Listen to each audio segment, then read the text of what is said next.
For nearly 2 decades, cars built to GT3 regulations in great numbers have been racing in numerous competitions around the world. From major international series to regional and to national level competitions. Taking part in all types of races, from sprints to 24-hour-long endurance events. Looking at the number of manufacturers involved and the number of homologated models, GT3 is the FIA's most successful customer racing class.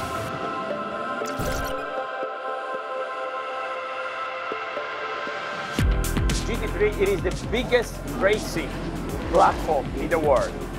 Most of the manufacturers, the premium manufacturers, they build a car which is a GT3 class. After more than 15 years that we have around 50 manufacturers who are involved in this great category, and we have more or less homologated around 4,000 cars in this period. And at the moment for the actual homologation they are running 1,500 cars.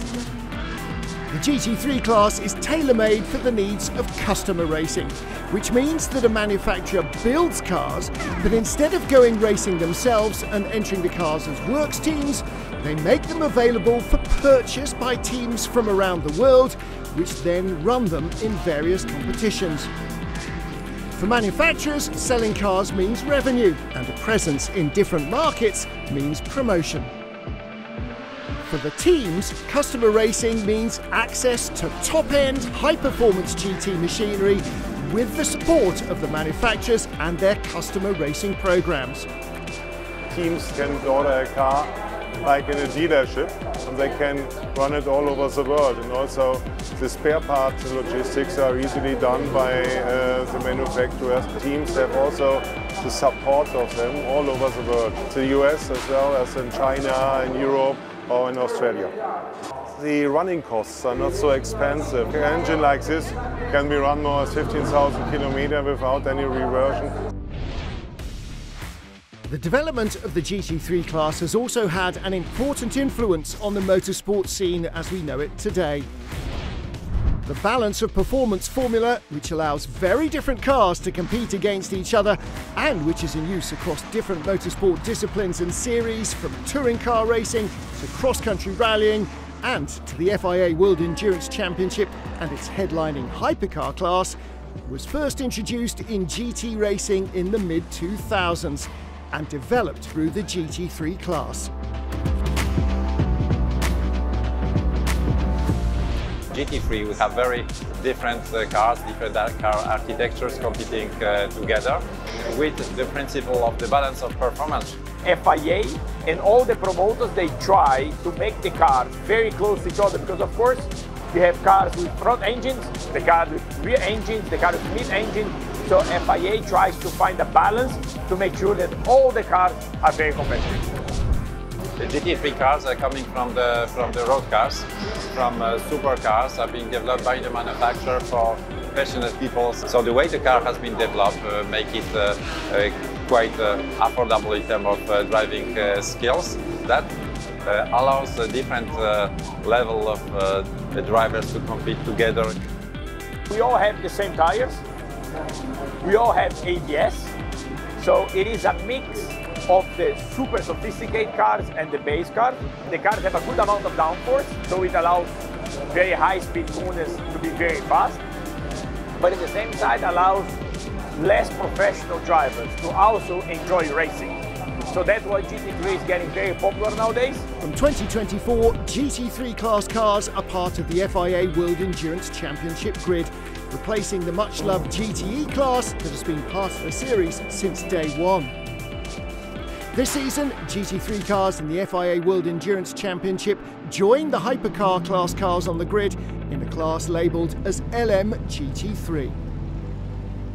The big change for the GT3 category will be an introduction to the top level of endurance racing in the World Endurance Championships with slight technical adaptations. There are mandatory adaptations that a GT3 car must undergo to be eligible for the WEC's LM GT3 class. Homologation as LM GT3. Torque sensors allowing for better control of powertrain parameters on track. leader lights and luminescent number panels as per other WEC classes. Although similar at first glance, GTE and GT3 specifications have their own distinctive characteristics. GTE cars are bespoke racing cars, developed to be run by works teams. The tyres are developed specifically for each car model. GT3 cars are road-derived racing cars, cars developed for customer racing. All cars run on commercially available off-the-shelf tyres, and they're equipped with driver aids such as ABS, making them more user-friendly for gentlemen drivers. They're also less expensive to run. So it's a very fast car, which is in performance not going to be much different to the GT. One of the biggest difference, the GTE car had no ABS and had special tires. So the tires were designed for each individual GTE car. The GT3, we have ABS and we have same tires for everybody.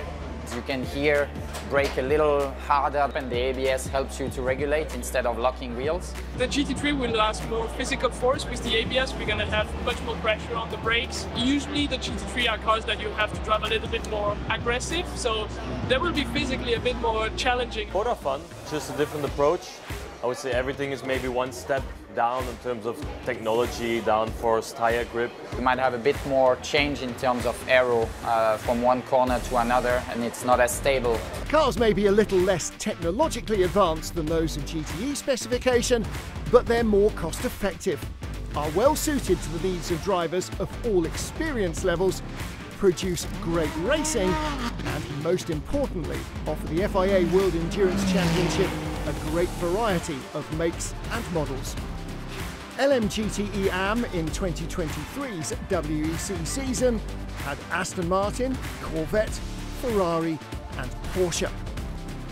LMGT3 in the 2024 WEC season has Aston Martin, BMW, Corvette, Ferrari, Ford, Lexus, Lamborghini, McLaren and Porsche.